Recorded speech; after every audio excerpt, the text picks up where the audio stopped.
Anthony, bonjour. Salut Christophe, comment vas-tu? C'est bien ton petit bar là. Sympa, hein? Donc là on est chez Monsieur Novius, ils m'ont même habillé, vous avez vu, je suis gâté. Je suis venu te voir parce que tu as fait un billet dans ton blog, Oui. bleuton.com.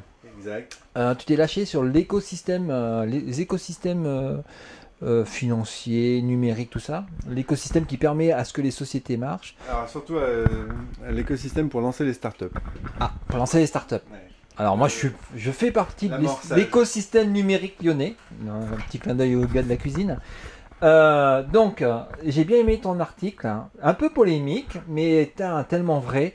Tu avais fait des analogies. Je vais t'essayer de raconter un peu, pitcher ton billet de blog, vous irez voir. Alors, en fait, j'ai essayé de mettre de façon peut-être un petit peu provocante, de faire un parallèle en fait entre les montants investis par les amorceurs, par ceux qui sont chargés finalement de financer les startups, et de mettre en parallèle de ces montants investis les sommes qui sont jouées dans les jeux de hasard. Alors j'ai fait ça en France, mais j'ai essayé de comparer les chiffres à ceux des États-Unis. Ça donne quoi? En fait, on s'aperçoit de choses assez hallucinantes. On est des très mauvais amorceurs en France, c'est-à-dire qu'on a très peu de business angels.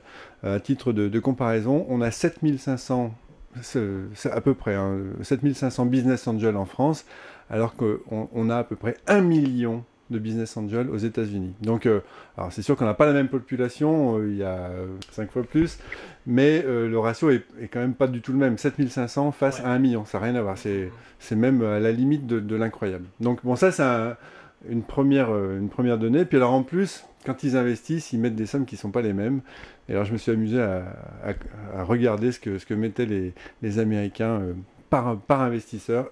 Ils mettent 64 $ en moyenne par américain, alors que nous, on met 2,3 € par habitant en France. Donc il y a un ratio qui a rien à voir. On est des débutants. Donc c'est pas dans la culture aussi francophone ou française de mettre de l'argent dans l'entreprise. On attend que ce soit l'État, on attend que ce soit quelqu'un d'autre. Voilà, Soi-même, on ne croit pas à l'entreprise, je pense profondément. C'est quelque chose qui est pas inscrit dans la culture. On ne croit pas surtout que ça peut être rémunérateur.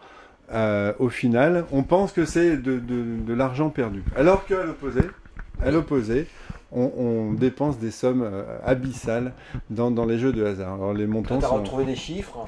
Alors j'ai retrouvé des chiffres, mais en gros, on met entre 20 et 37 milliards d'euros en France. C'est pas des millions, c'est des milliards. C'est des milliards. C'est-à-dire qu'on met en moyenne 30 milliards dans les jeux de hasard et on met 150 millions d'euros dans les startups. Donc autant dire que il y a un ratio qui est enfin, c'est abyssal, quoi. Pour moi c'est un véritable paradoxe. Alors on sait ce que rapportent les jeux, pas grand-chose. Et qu'est-ce que ça peut rapporter dans une startup, de financer une startup? Les jeux, on le sait, ça rapporte rien. C'est-à-dire qu'on est à peu près sur les jeux de hasard. On a une espérance de gain de 0,7. C'est-à-dire qu'en gros, si on joue 100, on sait que statistiquement, on va se retrouver avec 70. C'est-à-dire qu'on perd quasiment à tous les coups. Alors bien sûr, de temps en temps, on gagne. Mais c'est vraiment exceptionnel. Mais statistiquement, qu'on joue à la roulette, qu'on joue au poker ou au PMU, statistiquement, on est à 0,7. Donc c'est quand même une perte assurée. Il n'y a pas un taux de rendement énorme. Non. Plutôt négatif. Et alors, si je mets 100 dans une entreprise? Alors sur une start-up, statistiquement, on va gagner de l'argent et on va gagner statistiquement à peu près entre 5 et 15% par an. C'est-à-dire que ça, c'est le rendement moyen statistique des start-up. Même en France. Et alors, avec en plus... Même à Lyon. Et avec en plus la possibilité de tomber sur une pépite, de faire la même culbute. De jouer aussi. Donc toi, tu proposes de jouer dans les startups. Alors je propose qu'on joue dans les startups plutôt que dans les jeux de hasard qui sont vraiment pour moi la certitude de perdre, et pour moi c'est catastrophique. Mais je vais faire mon vieux combattant. Tu as connu comme moi la bulle Internet. Oui. Et je me rappelle, on allait au First à la place des terreaux ou des Brotteaux, je sais pas, à Lyon là. Et on avait des First Tuesday, je crois que ça s'appelait. Les gens se battaient pour nous donner de l'argent, parce qu'on est des anciens, enfin bref. Et donc il y a quand même un moment une envie, donc on pourrait y arriver.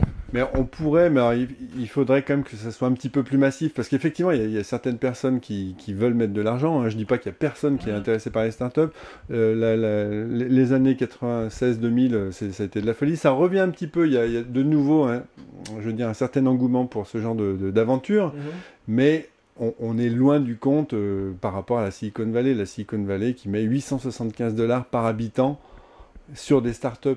Alors je rappelle, nous on est à 2,3 € par habitant. 875 $, c'est énorme. C'est pas du tout le même écosystème, hein, mais on aimerait bien tendre vers ça. C'est sûr qu'on n'est pas la Silicon Valley, la région Rhône-Alpes n'est pas la Silicon Valley, mais des fois on se dit, alors il suffit de faire le calcul, c'est ce que je fais sur mon blog, je vous invite à aller le voir parce que c'est un petit peu plus clair qu'à l'oral, mais on n'est pas loin du compte. Si on mettait tout ce qu'on investit dans le jeu, on serait capable d'investir autant que la Silicon Valley. Alors bien sûr, la Silicon Valley investit, elle joue aussi parce que les Américains sont joueurs, donc eux ils jouent sur les deux tableaux. Mais bon, si on voulait être aussi entreprenant que la Silicon Valley, ce serait quasiment possible. Mais après, c'est vrai qu'il y a une révolution mentale à effectuer. On en est encore loin, malheureusement. Ouais, mais il y a une accessibilité. Il faudrait prévoir, on va réfléchir avec les gens de la cuisine, à faire un petit ticket que tu irais chercher tous les dimanches à ton PMU, où tu achèterais un petit bout de start-up. C'est un peu l'idée du crowdfunding. Enfin, on pourrait mutualiser le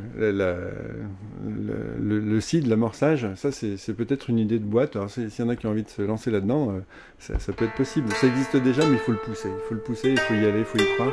Je pense que là, il faut qu'on fasse notre révolution mentale. Bon, merci Anthony pour ce moment révolutionnaire.